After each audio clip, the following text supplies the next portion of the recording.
I'll just say very briefly to set the scene. Speculative developers are setting about the ruin of our Welsh uplands and valleys. They purport to solve the climate crisis, but the motivation is just greed. Onshore wind farms and pylon lines are being proposed on a scale never seen before by a company that has never ever built or operated either. We are proud to belong at CPRW to the Environmental Consulting Group for the National Grid and the NESO Stakeholder Group for Strategic Energy Planning. We find serious professional engineers who are working to deliver net zero to 2050 with huge infrastructure projects, and environmental impacts are minimised wherever possible. Wales can deliver all its 2050 energy targets with offshore wind and now nuclear generation as part of the integrated UK grid. Offshore wind is now an industry where the UK is a world leader. It will create genuine long-term employment in Wales. These proposed green gen pylon lines are the very largest that can be built without national grid approval. They are manifestly unsuitable, losing 20% of their power over 70 miles. These are the half-baked plans that are on the point of being waved through by Welsh Government. We are the community that is being asked to suffer them. I'm now going to hand over to some representatives for the elections coming up next May. And we've got here Gwyn Evans from Gwlad, Jason Barker from the Heritage Party, Callum Hughes from Labour, Kevin Campbell from Plaid Cymru, Gareth Beer from Reform UK, and Richard Williams from the Welsh Conservatives. We'll round up at the end with some questions and put the questions to them that you want answers to. These are urgent questions and demand serious responses. Thank you very much indeed. Diolch yn fawr i chi, diolch am y gwahoddiad heno. Gwyn Evans dwi'n enw I a dwi'n dod o Geredigion, Sir Drefaldwyn yn wreiddiol ac yn gynghorydd sir yno, ac dwi'n cynrychioli gwlad heno. Ni ddim yn o'r chwith nag o'r dde, ond ni dros Gymru. Pan dwi'n sôn am y wlad, byddai'n sôn am Gymru, dim Prydain. For me, when we talk about nation, I shall be talking about the Welsh nation, not Britain. Britain is a state, and what a state. The Wales should be and can be a better place. We're a wealthy nation, but we're not allowed to be. We've had Labour in charge for 26 years, and we've had London in charge for 700 years. We should be grateful for having HS2, of course, and thank goodness we've got a railway line from Oxford to Cambridge. Dwi'n byw, os a'n sefyll ar ben y tŷ, dwi'n gallu gweld y wal Cofiwch Dryweryn. Chi'n gwybod lle mae hwnna yn Llanrystyd? A be ni'n cofio o Dryweryn? Dwi'n cofio'r amser ddaru nhw foddi Llyn Celyn ar ardal I gyd, o'n i'n nabod bobl oedd yn byw yna. Ddaru'r aelodau seneddol gyd fynd yn erbyn, ond mi oedd trwy'r tŷ cyffredin beth bynnag. Ddaru'r dŵr fynd I Lerpwl, ddaru'r arian fynd I rywle arall, dwi ddim yn gwybod lle. Mae'r un peth yr un stori efo glo, mae'r un stori efo dir, mae'r un stori efo slat. And we're now going into the same situation again with wind and energy. It is unbelievable what they're doing, and I'd like to state at the beginning that Gwlad is absolutely against any windmills on land.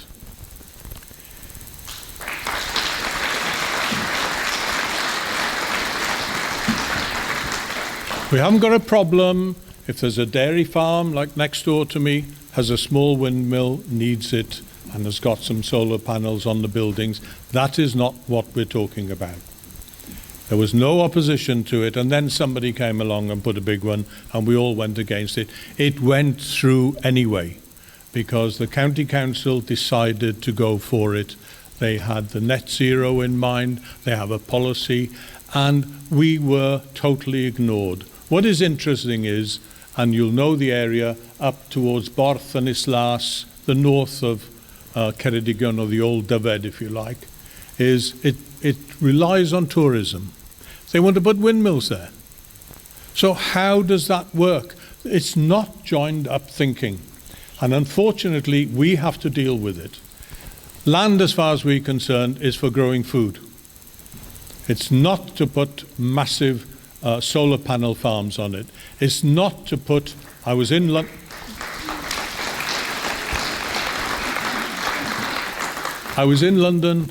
last week, and I was looking at the Shard, and the windmills they plan on are taller.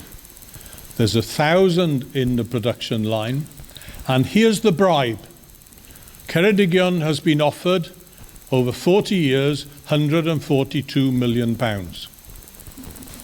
It's peanuts, actually, but it is in people's eyes when times are difficult. And I'm saying to them, no, don't do it. Diolch yn fawr.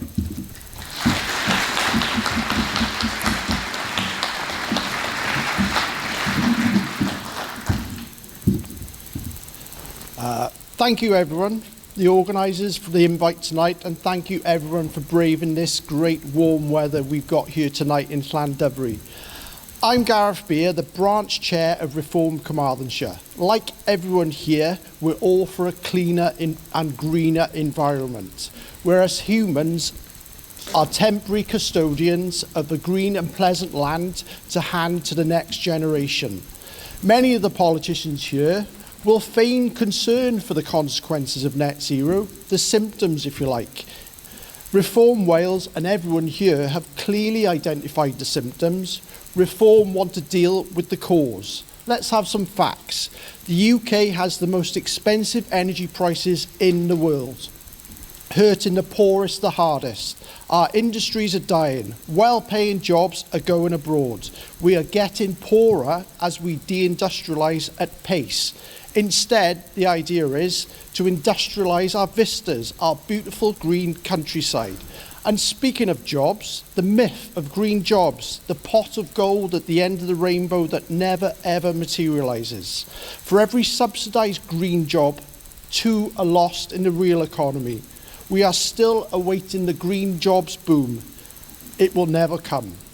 And to say renewables will replace all energy systems is for the birds. Electricity use only accounts for 20% of overall energy usage, and carbon emissions are actually double what they were in 1997, and coal use has never been higher. And according to NASA, the planet has never been greener. So with wind zones, solar zones, battery parks and hundreds of pylons to connect it all, we are destroying farming, destroying tourism, destroying Wales. And the cause is net zero. The source of the problem is net zero. Reform are clear, we will abandon net zero, saving hard-pressed families and businesses thousands of pounds. Look, Reform support a mix, including renewables, as long as they are viable. Don't add to our bills, especially with a cost of living crisis, and don't ruin our countryside. But the choice is yours. But if you want to halt this net zero madness, protect our green and pleasant land for generations to come, protect farmers, protect farming, and protect our food supply, protect tourism, jobs, and our fragile rural life and our fragile rural economy. But make no mistake, Plaid and Labour are fully signed up to this net zero agenda and all of its consequences. Again, they will feign concern at a local level, but the townies in Cardiff Bay are all fully signed up. Rural life, freezing granny, farming, tourism are all expendable. All expendable.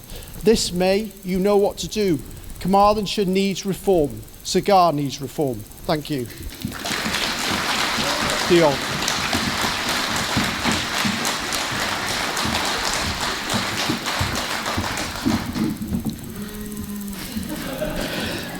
How do you follow that? Shwmai pawb, I'm Callum Higgins, Carmarthenshire born and bred from the Amman Valley. I'm the Labour's #1 candidate for Carmarthenshire going forward. I'm actually from Carmarthenshire, and this valley means a lot to me in that my father and his family owned the White Hart at Llandovery, so I have family in the area. I know it really well. And I want to be open with you, and I think you've just demonstrated it. Politics has got a bit toxic, hasn't it? And it's okay to disagree with people. It's okay to have that disagreement as long as we're open about it. And sometimes being honest means someone's going to disagree with you. And you can't accuse someone of being a liar and being honest with you and disagree with them at the same time. So I do want to hear from the communities, that's why I'm here.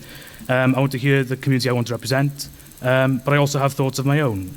Coming from the Amman Valley, I've seen real industrialisation, coal mines, fossil fuels, harm people's health. It's scarred our landscapes with the coal tips, and we don't want to go back to that. But I also want to avoid those mistakes of the past where we didn't get much local benefit. The community didn't buy in a lot of the time. There wasn't genuine consultation. And there has to be a balance, doesn't there, between local impact and national priorities. So I'm interested in the future of Carmarthenshire, food production, energy security, modern jobs, and also keeping young people here, because we know people go away when they're young to go find jobs elsewhere, and we need them to stay here to strengthen our communities and to provide services for us. I doubt any candidate here can commit to what will be in their manifestos. That's being done, as we speak, and will come out before the elections. But I will take back what I hear, discuss openly with you, and look forward to hearing what you have to say this evening. And in the future, I'll always seek to represent everyone in Carmarthenshire and represent their views to the Welsh Government. Diolch.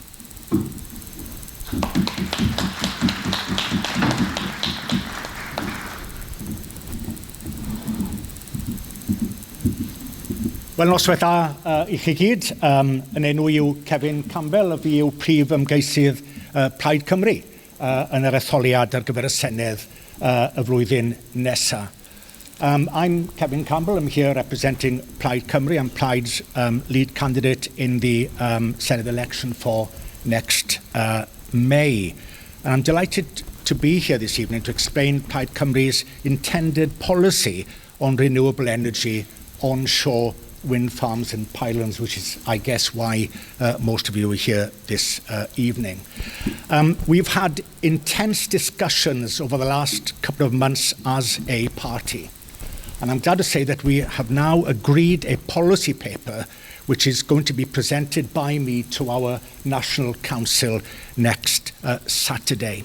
It's been given support by the whole of the Plaid Cymru group in the Senedd, as well as the Plaid Cymru group in Westminster.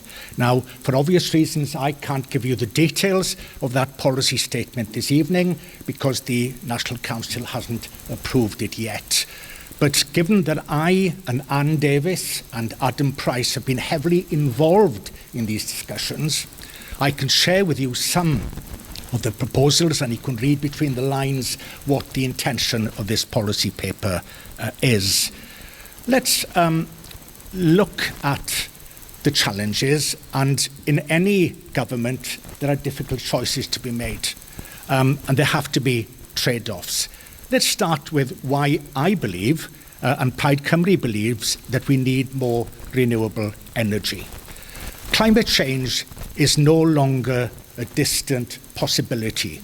We are already now living in a climate change emergency. We've witnessed more storms and floods than ever before, longer heat waves, rising sea levels, and more frequent wildfires. Let me give you a few facts for those of you who are shouting very loud. Let me give you a few facts. The planet has already warmed by 1.5 centigrade above pre-industrial levels. The amount of CO2 in the atmosphere is at its highest levels in at least 800,000 years. 800,000 years, largely from human activities. In 2024, it marked the warmest global average temperature since records began. Now, these changes aren't random fluctuations, but part of a long-term trend driven by greenhouse gas accumulation. Now, if we don't act now, these very real and damaging impacts risk becoming irreversible. Now, at the moment, Wales only produces about 30% of our future electricity needs from renewable energy. So let me explain what Plaid Cymru's position will be if supported by the National Council. We will want community ownership of energy. That will be one of our first decisions as a Plaid Cymru government, along with developing a national energy strategy for Wales. We will take a community-centred approach on renewable energy to avoid the exploitative nature of the current proposals. We will also bring forward regulations that establish proportionate limits on factors such as individual site size, turbine height and cumulative capacity within a 10-kilometre radius, with a strong and enforceable presumption in favour of smaller decentralised schemes. And we will require a minimum local or community ownership stake of between 15 and 25% for all projects over 10 megawatt as a key condition. And these are the last 2 points I want to make. We will also issue an immediate ministerial interim planning policy statement establishing a clear presumption in favour of undergrounding 132 kV lines in Wales, with overhead alternatives permitted only where overhead installation is via low wooden poles. And my final point is this. In the case of 132 kV lines, larger steel lattice pylons will not be permitted anywhere in Wales. And we have been at the vanguard of opposing these pylons in the Tawy Valley since that idea first came forward over 2 years ago. And we will still continue to fight that in the name of Wales. Diolch yn fawr iawn.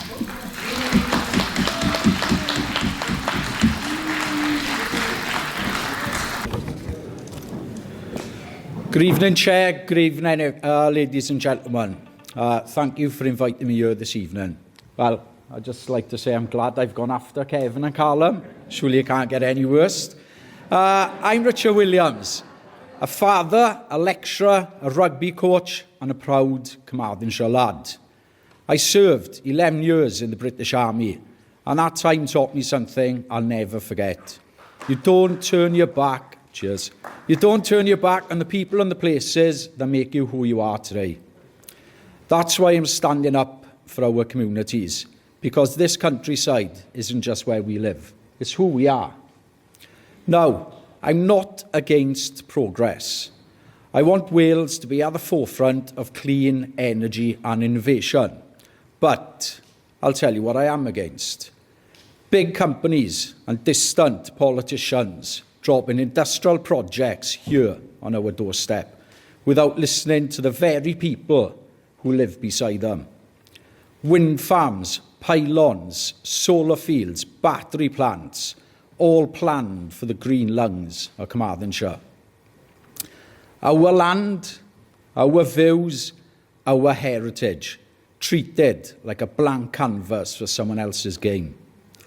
And let's be honest, these wind farms and solar sites aren't owned by local companies or local people. They're owned by hedge funds and investment groups, many of them far away from Carmarthenshire. Actually, many of them are based abroad. And they are raking in the profits at our expenses, while our communities get nothing rather than these horrific views. That's not green growth, that's rural extraction. If you're going to fill our hills with turbines, then at least you can do is make sure the power and profits stay here in Wales, not in the pockets of investors who have never set foot here. Our countryside isn't a dumping ground for national targets. It's a living landscape of farmers, small businesses, families, and volunteers who make rural Wales what it is. We all support some form of cleaner energy, but we need balance.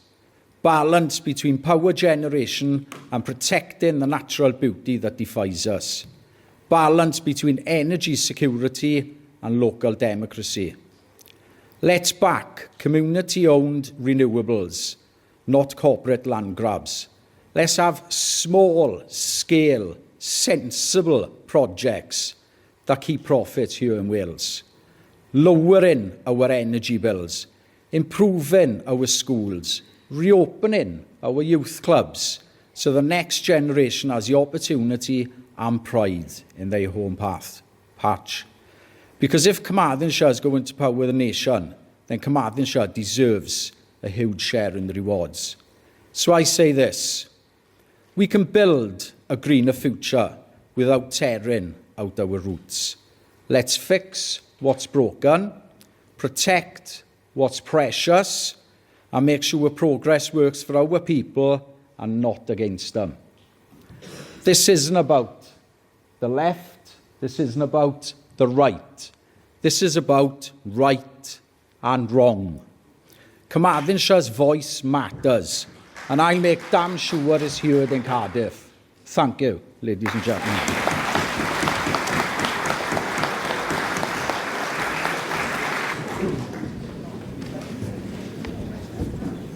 Good evening. My name is Jason Barker. I'm standing here for the Heritage Party. I live just north of Llandovery up in the Cambrian, so right in the middle of where all this silliness is proposed. And I want to start by saying it's very important. I'm not a politician. I do not want to be a politician. I've got no political ambition whatsoever. I hate all of this politics. I don't really want to be here. I don't want to do things like this.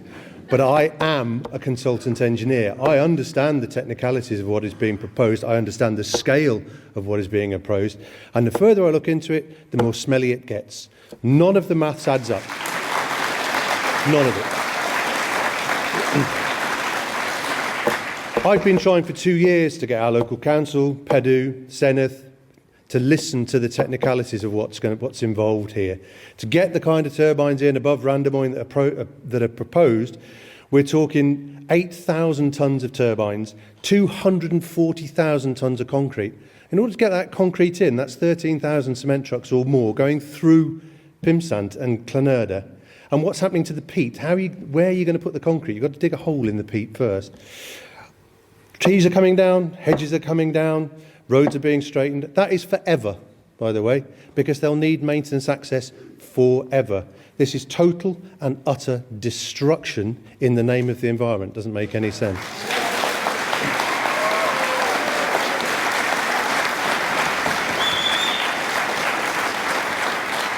The analogy I would draw is it's like having your leg amputated to save on your shoe bill, and then finding out that crutches cost money and you can only buy shoes in pairs. It's absolutely insane. What is driving this? I'll give you some figures and facts. I've got them written down here. Currently, we're told by the National Grid, and I've been on and checked this, we use somewhere in the region of about 1.7 gigawatts of power a day as a nation, and we already have an installed wind and solar base of 3.4 gigawatts. So what's all the extra power for? Makes a big question, doesn't it? It's also being told that the power plants proposed for just north of Carmarthenshire, just north of Llandovery, are to support 200 and something thousand homes. Do you know how many homes there are in Carmarthenshire? I looked it up, 9,000. There's only 1.3 million homes in the whole of Wales. So what on earth are these people talking about?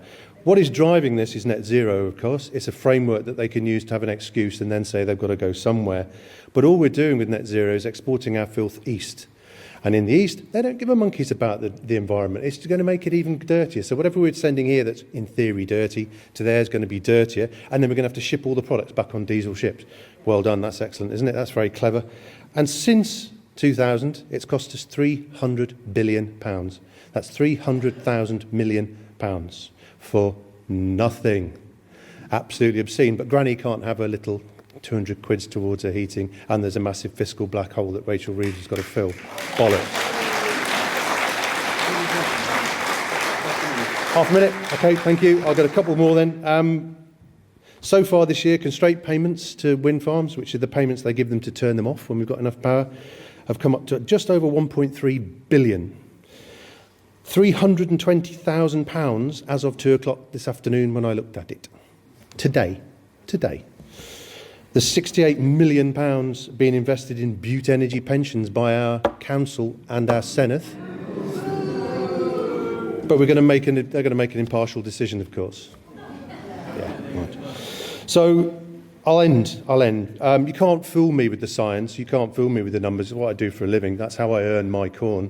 And anybody wants to talk to me about any of the research I've done, anybody on the panel, anybody in the audience, anybody wants to talk, anybody wants to share any of the stuff I've prepared, all the information I've done, you're welcome. Nobody in the council, in PEDU or the Senate can say they don't know what destruction is going to be done, because I bloody told them in detail. And if these proposals are allowed to be presented full of lies and errors, that seems like fraud in my mind. If they are passed and not opposed and not fought at, then the fraud only expands as to who's looking at it. So I'm not on the gravy train. I don't want any money out of this. I just want to get heard.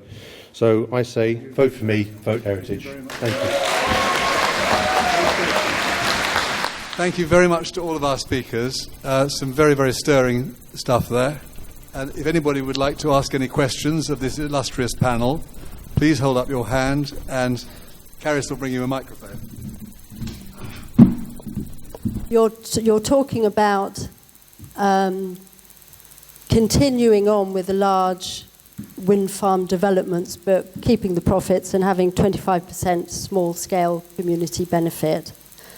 So really, what exactly are you going to be doing to reduce the size of these wind farms, reduce the height of them? Thank you very much indeed for the question. Right, so the pre-assessed sites are what the Welsh Government have indicated as potential sites for wind farms. There are too many of them, right? We know in that one fairly confined space of land in North Carmarthenshire, South Ceredigion and South Powys, there are too many proposals. Right?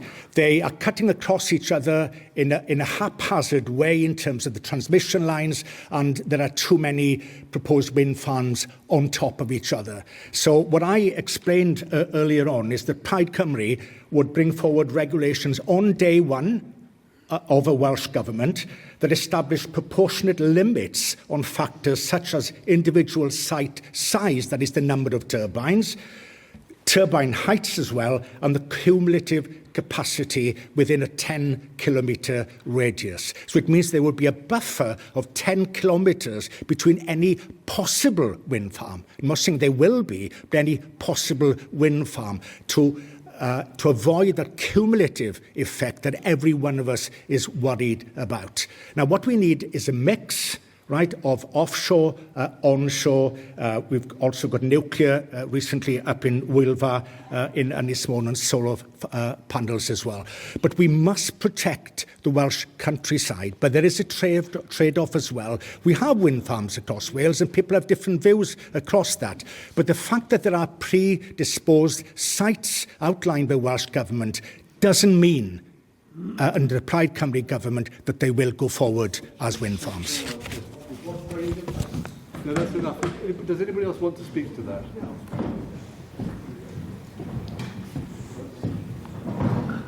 I think the problem we got with these wind farms is they're not really wind farms. What they are is subsidy farms. And what... And Reform are very clear. If we get into power in the Senate, we will be lowering the flag, because what you've got around here is the flag has been hoisted for everyone to come here and make a ton of money all at your expense. So that's the first thing we would do. But at a national level, there's a lot of contracts going through now, the AR7 contracts, that are literally going to be jacking up your bills through the roof, and we're just going to tear them up, because that is the source of your problem. And I you know, the climate is always changing. It will always change.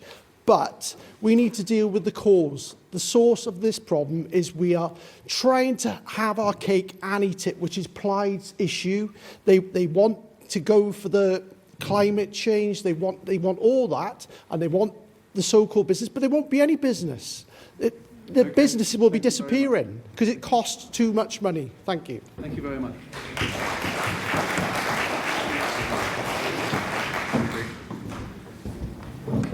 There's no need for any turbines. If we're going to reduce the number and spread them apart, then all you're doing is moving the problem so somebody else, another community, will be harmed. These are damaging. You cannot justify the damage that is done to put them in. It's just not at all possible. You cannot claim that is green at all. And as we already have discussed, we don't need any more power. If somebody can tell me what the extra power's for, I'm happy to discuss it, but we do not need any more power. Are you here, sitting here, with the bills that you've got, prepared to have 5 times as much?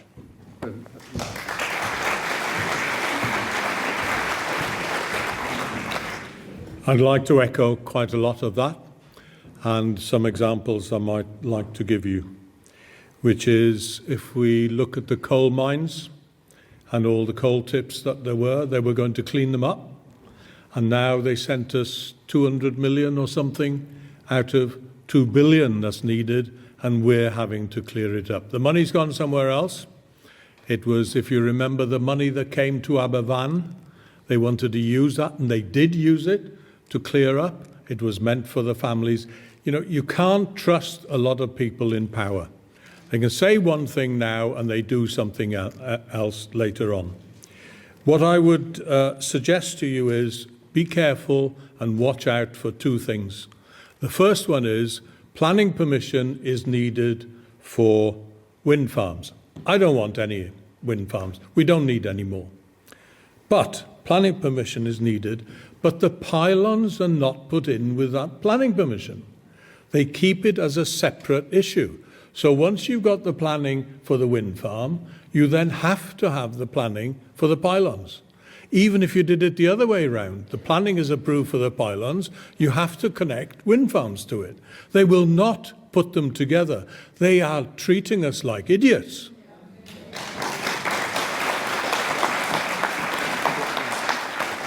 And my final point is a very simple one about the triple SI that you mentioned. I've got a farm and I've got a triple SI on it. We are not allowed to keep sheep on it because it's, very dangerous. But it can go away and you can put wind turbines on it and drive trucks through it. That's okay. It's mad.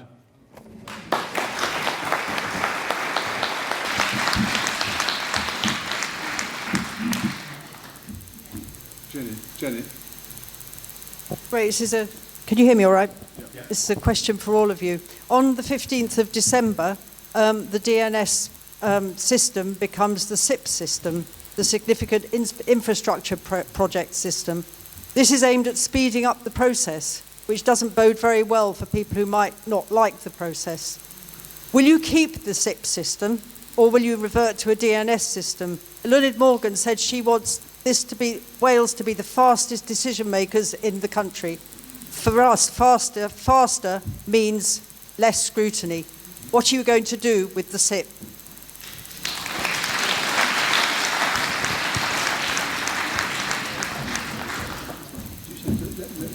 You want to go first, or do you want me to go?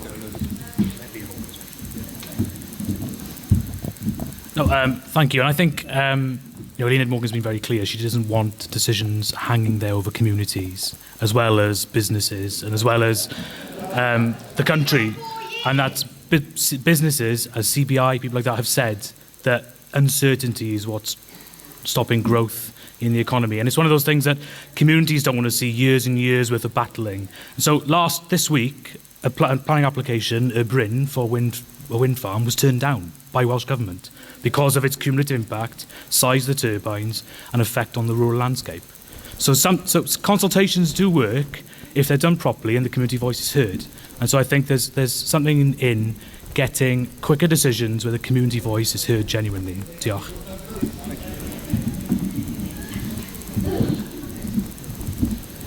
The DNS system is highly undemocratic. Strengthening to SIPs is just communist. It's absolutely ridiculous. What the community thinks of a proposal is very, very important. What we're seeing here is a gold rush using net zero and using the planning system. Before we came here this evening, I got an email from Butte Energy showing their manifesto for 2026. They like DNS. They even think that SIPs is even better still. These energy companies are writing the policy for the government because the government is too weak to stand up and say stop. We will stop it.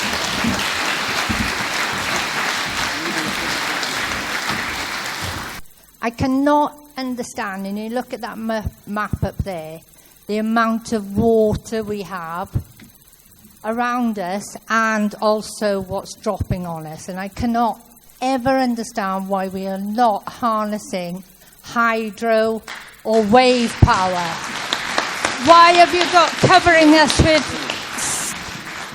toxic turbine? Exactly. I'm not an expert in this field, but I do teach plumbing, gas and renewables, so I have got a lot of knowledge. These wind turbines, they don't work. Yeah, as much as you say they're brilliant, you're talking 230-foot wind turbines, twice the size, 230 metres, twice the size of Big Ben. You know, I teach it. It doesn't work as effectively as solar or offshore wind turbines. Like the lady said, we're surrounded by water. You know, we can enhance 2 tides a day, coming in 4 tides. You know, that's a lot of power lost. The Welsh Government, the sore thing with this wind turbine, tidal lagoon has turned down. Back to the wind turbine matter. There's a lot of better renewable energies if we need them. Like the gentleman said, I'd have to fact check that. You know, possibly we don't. But wind turbines are not the answer. I totally agree with you. I was brought up in a village, Aberangell, in the Dyfi Valley, that was entirely with hydro. So that's the practical side of it. There wasn't as much use of electricity in those days, we understand that. But nevertheless, it stopped because they started charging us for borrowing the water and putting it back in. Here's where, again, I'm going to use this word madness very often. Here's the lunacy is, they can put sewage in the river. They've got laws, they're allowed to do that. But I, on the farm, and I can't borrow the water and put it straight back in and create some electricity. Forget about the Swansea Bay and whatever. Every farm would do it. Very simple.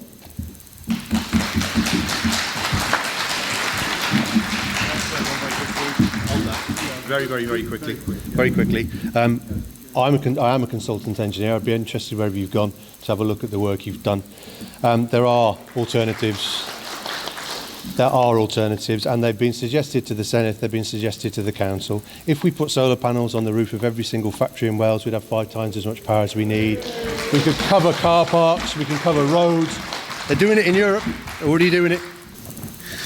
Good evening, Wayne Parsons from Reform. I've just listened to a very well researched and very well delivered, this is for Plaid by the way, sorry, very well researched and very well delivered speech from Heritage and also Reform and also Gareth.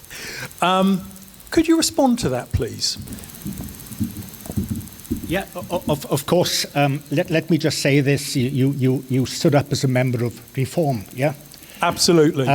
It's quite clear to me that Reform will follow what Russia tells it to do. Because the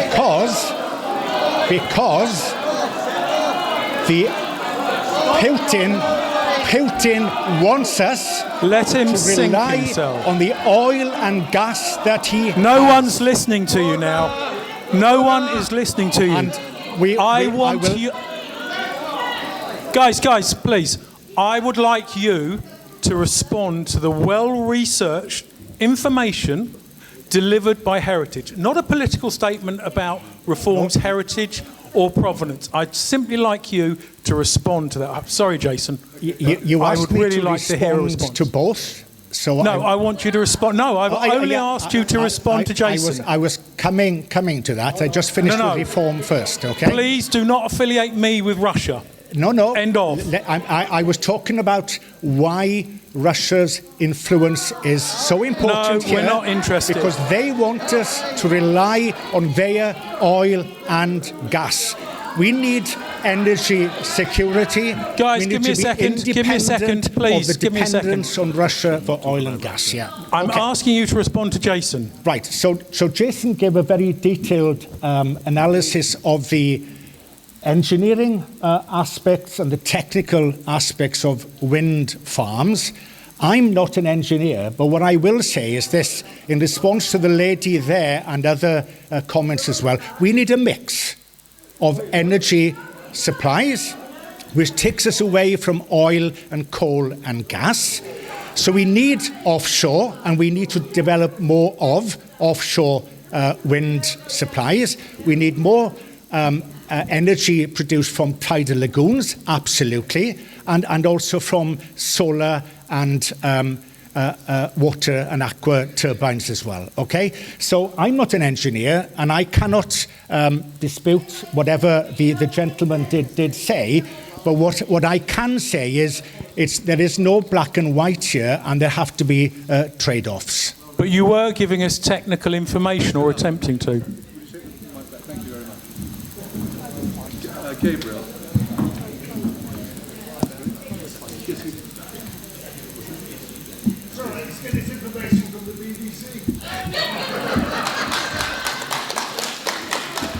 Yeah, I would just like to add, you know, the future is small modular reactors, yeah? If we roll out these, and there's going to be a couple going in Anglesey, and that's brilliant, you know, praise where it's due, we will not need solar. So this country's got the second worst solar efficiency in the entire world. It's probably the worst place to put solar farms. And wind farms are not efficient and they're unreliable. And the lady was talking about AI. AI needs a constant feed. It needs to be stable. It needs to be rock solid on frequency. And solar and wind cannot provide that. So if we're going into the AI future, which we probably are, we are going to need SMRs. Yeah, but here and now, we need SMRs and we need gas turbines. That's what they're building in America, gas turbines. They're building hundreds of them. Thank you. Thank you very much. Hello. This question is specifically aimed at Plaid and Labour, who have jointly held power in the Senate for quite some considerable time now. The Welsh Government set up an independent advisory... The Welsh Government set up an independent advisory group on Wales's future electricity grid, but nothing's been published since March. I looked today. Do you think this group is actually doing its job or doing anything? And if it hasn't delivered its recommendations, how can a private company's transmission lines, in this case Green Gen, even be considered in the meantime? Very good.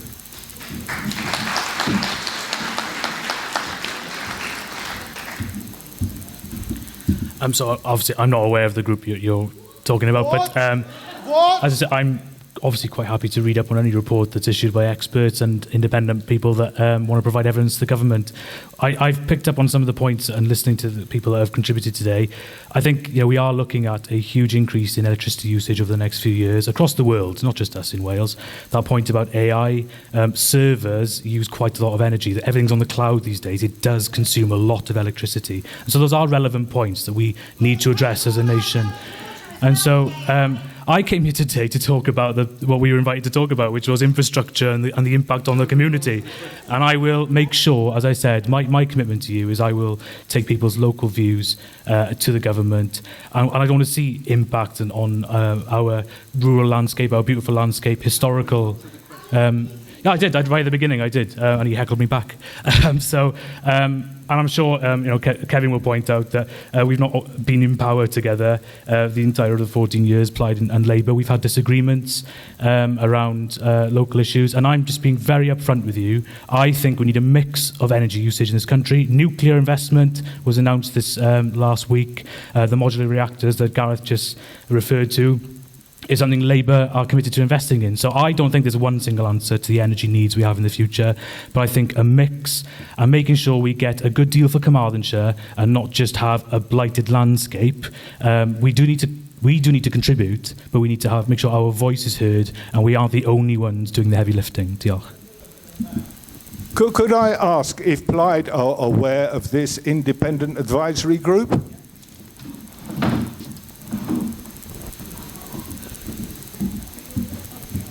Yes, I am very much aware of this independent advisory group.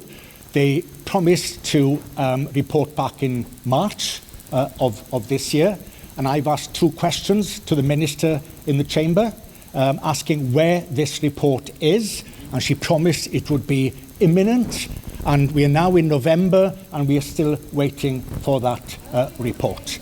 So we can ask questions, but it's really up to the Welsh Government and the ministers to say when this report is supposed to be published. Because we are waiting, and no, we are not part of any Welsh Government, the infrastructure elements were never, ever part of any cooperation agreement between Plaid Cymru and Labour.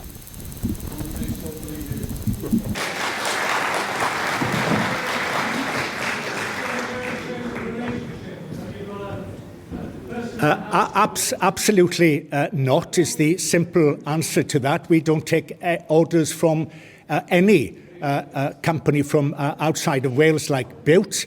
I've had many meetings with them, and I can tell you they've been pretty robust meetings. And I told you earlier on in my initial presentation, what Plaid Cymru would do on the first day of government is to develop a national energy strategy. It's something we've been calling for from this Welsh Government for about 15 years. And that is why we're in the mess we're in at the moment, with a bit of a Klondike approach to renewables, not only in terms of onshore wind farms, but also solar panels covering half of Ynys Môn and other projects in the vanguard as well, right? So because we haven't got a strategy, it's why Plaid would give this priority, so that we can take a pause. We can take a step back and think, okay, what kind of energy do we need in the future so that we are less reliant on imported oil and gas and more reliant on energy we can produce here in Wales, right?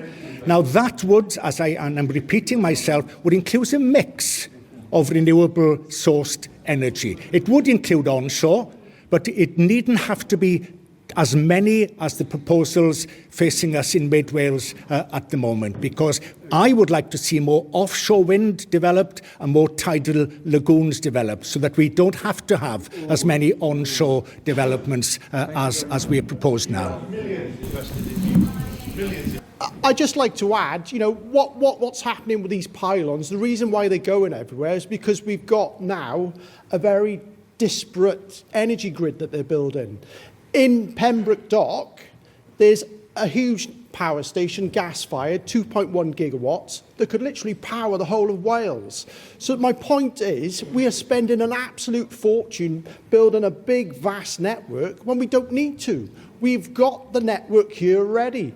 And for example, like community energy, that's another sort of buzzword they like to throw at you as if it's a good thing. Well, it may be, but who's going to pay? And how do you afford to pay for it in the first place? Because these systems require a lot of capital to build, and furthermore, they need 100% backup. So you need to build 2 power grids, and that is where we are. That's the problem. So, we need to just go back to basics and back to just having a straightforward grid. Thank you.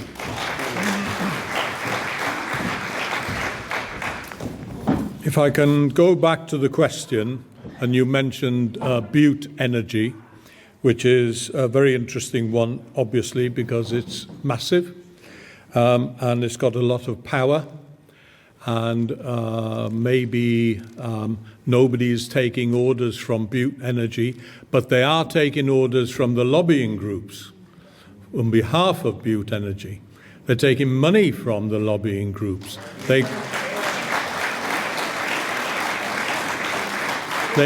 got members and ex-members in the lobbying groups, and that is part of the problem, and they will not announce who the lobbying groups are representing, so you don't know who you're dealing with, and that is very dangerous, and I don't like it at all, one little bit.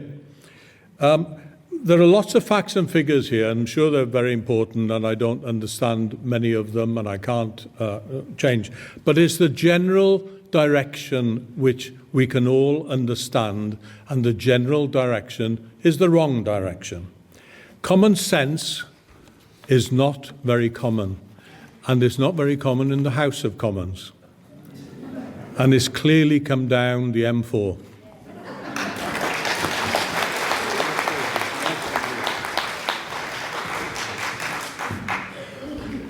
Two very quick points. In the Butte Energy Manifesto 2026, it said, and I'll quote, that they will leverage the £68 million of pension investment made by the Senedd and Carmarthenshire County Council. Leverage. Interesting choice of words, isn't it? I also want to point out that if any farmers in the room, I'm sure there's many, you don't pay business rates, do you? Solar farms and wind farms do.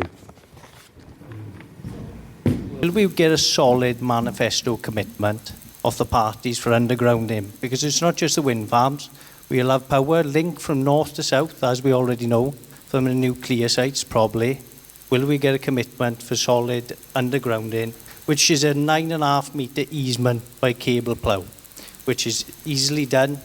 And I mean, the IAG probably is going to report bloated figures put in by the industry, and probably going to report back greater again, and we're not actually going to get anywhere. So are we going to get a solid manifesto commitment from Reform, the Conservatives, Plaid, and taking part then the second part, the commitment then to no renewables? Plaid Cymru's policy would be a presumption in favour of undergrounding everywhere across Wales, where that wouldn't be possible because of geological reasons, or if there was an environmentally sensitive area, then we would allow those transmission lines to be carried across wooden poles only. Now, that is our commitment. It's quite clear that in the Towy Valley, for example, and I've been, with many of you here, fighting against these pylons from day one. On the first day it was announced, my office put a petition out, which was supported by close to 3,000 people. And we've led that campaign against the pylons. And my commitment this evening is that Plaid Cymru, his presumption would be in favour of undergrounding. And you are right, there are many different techniques that are now available to make that as easy as possible. So that's the commitment we'll make.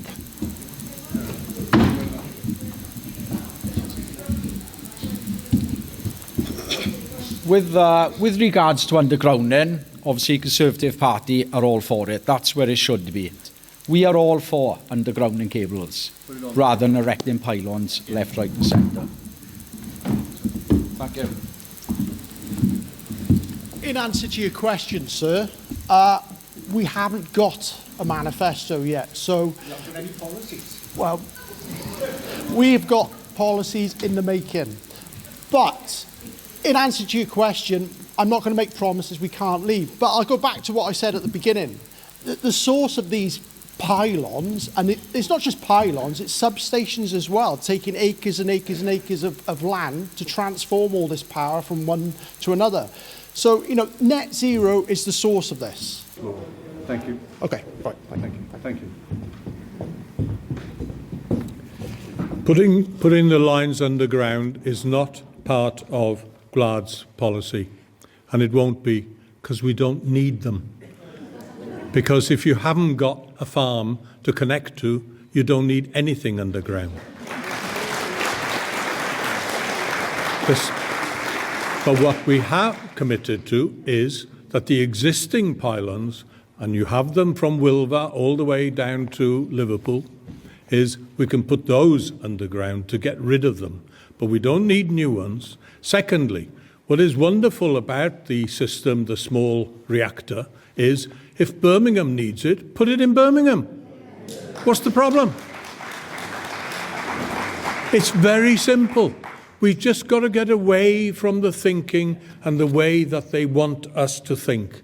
It is, we don't need them, we don't need the pylons, let them have it. We're exporting green energy. We haven't got a problem.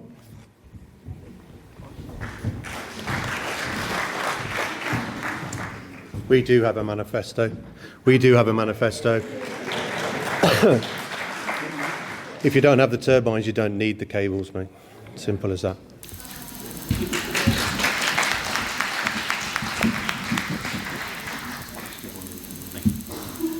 My question has to go to Plaid and Labour. It's about the travel disruption that will be if the all these infrastructure goes ahead. Travel disruption on our roads will be huge.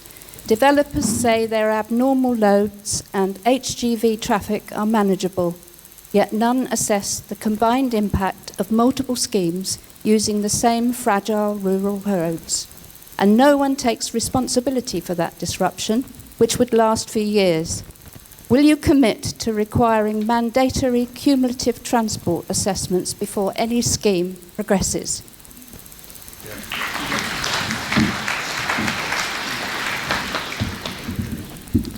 That's a really good question, and I think cumulative impact is something which Kevin mentioned, and I agree with the cumulative impact of lots of schemes at the same time without the planning overall has an effect on communities.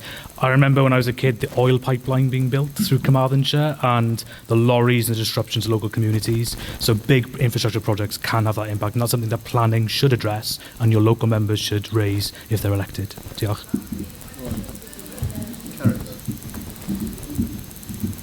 Yeah, your question relates to the cumulative effect of all of these potential wind farms. And as I said earlier on, I'm coming to that now.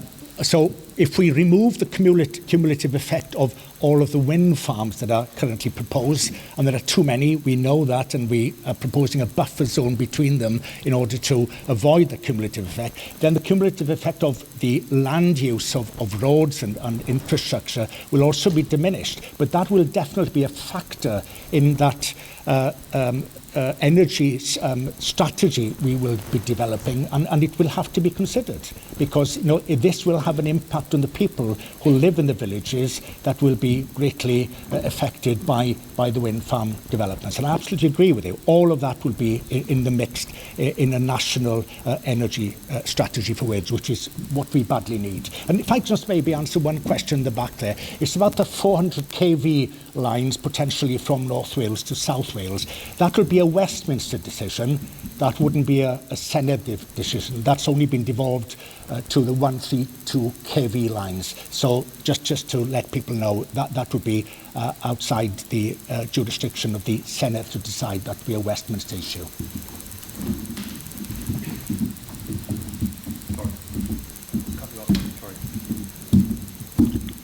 Truth is that none of these things are being cherry-picked as to what is being considered and what isn't being considered. But at the end of the day, because of the DNS system and the system that is about to follow it, it's irrelevant anyway, because it's a ministerial decision made by somebody who has a vested interest in it going ahead. That's what we've got to break. That's what we've got to get through. The politics of it all is dead. We have to get through to that, and we have to be listened to. They work for us.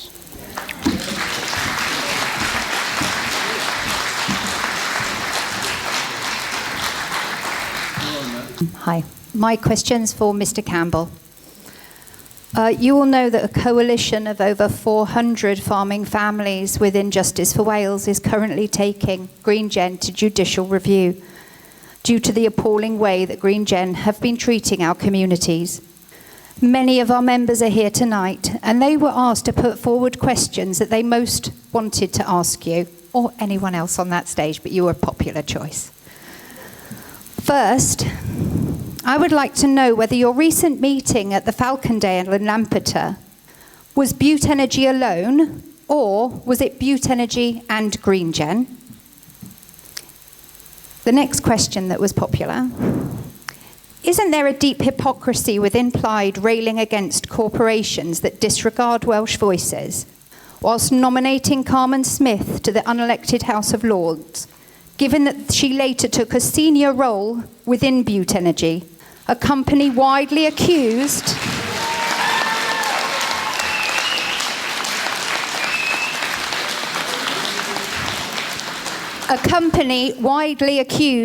by communities of doing exactly that?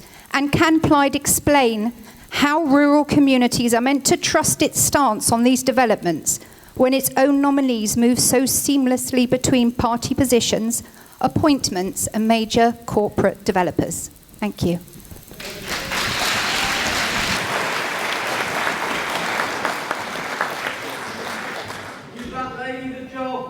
Okay, so I'll deal with the last point. Regarding Carmen Smith, I will put it on record tonight, she was very unwise to take up a position with Bute Energy. Okay? Yeah. And I can only tell you what my thoughts on that are.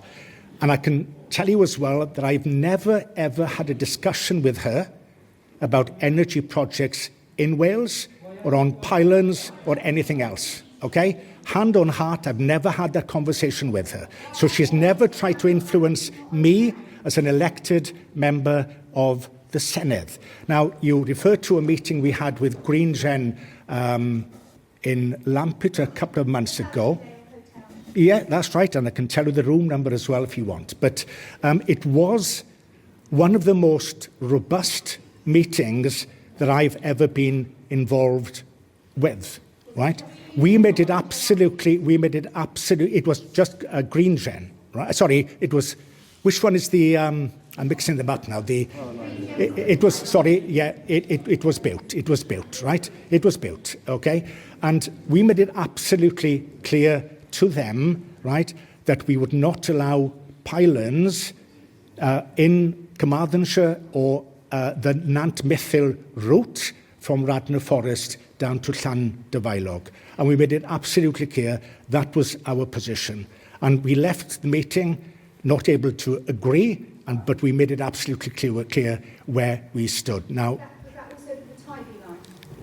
oh yeah, absolutely, yeah. Both lines coming down from the Tywy Valley line down to Llandovery and also the Radnor Forest one. Yeah, both of them. And that is why consistently we've been against pylons, and that is why, if we're elected in May, we will make sure that the presumption is in favour of undergrounding. And as you heard me say right at the beginning of this evening, the steel lattice pylons will be forbidden across the whole of Wales.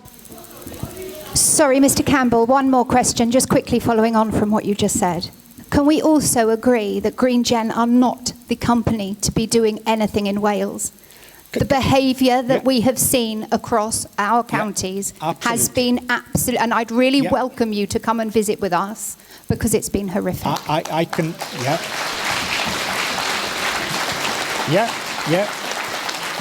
I couldn't agree more with you. Their behaviour has been reprehensible. They have behaved like bully boys, and I have been twice down outside the Magistrates' Court in Llanelli supporting the farmers who were made to stand in court for refusing Bute Energy admission onto their land. I was there on 2 occasions supporting those farmers. So there's absolutely no doubt where I stand against Bute's bully boys tactics. Absolutely no doubts. I think on that note, we have to close the meeting. Oh, we've got one more question, I believe, Jenny. Okay, one more question.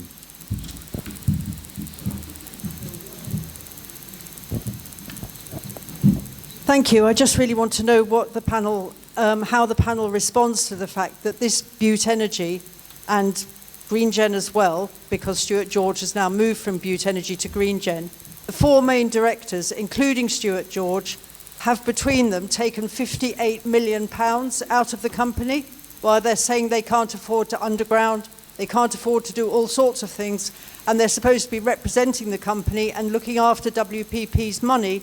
They've taken £58 million between them out of the company in dividends. It is a classic case, and it's been throughout history, is you've got Butte Energy, it's coming up against a brick wall and having bad press. So what do? You create something internal Welsh, so that it happens from within.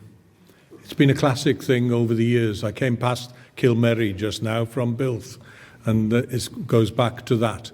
And taking a position in Butte Energy, and you've gone to the House of Lords, etc., it's just not on, and I'm glad to hear that you weren't comfortable about it, at least. It is, what is the phrase that's been used, and I have some sympathy with it, I'm afraid to say, Cardiff Bay is now becoming Corruption Bay.